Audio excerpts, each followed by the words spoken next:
This video tutorial shows you how to cast your Android phone screen to your laptop for free.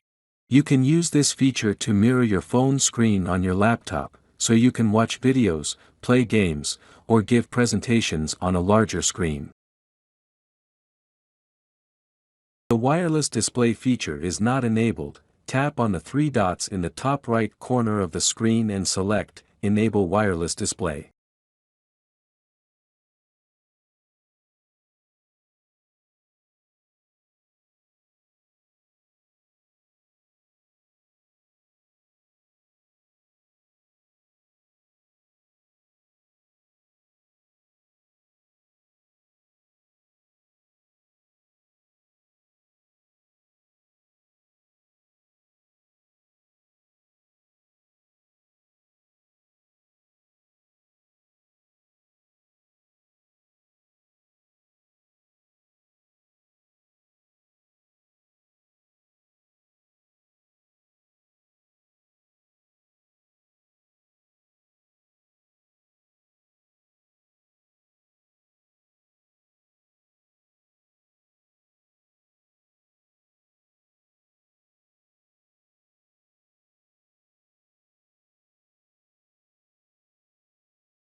Now is connected in your laptop, then active screencast on your phone.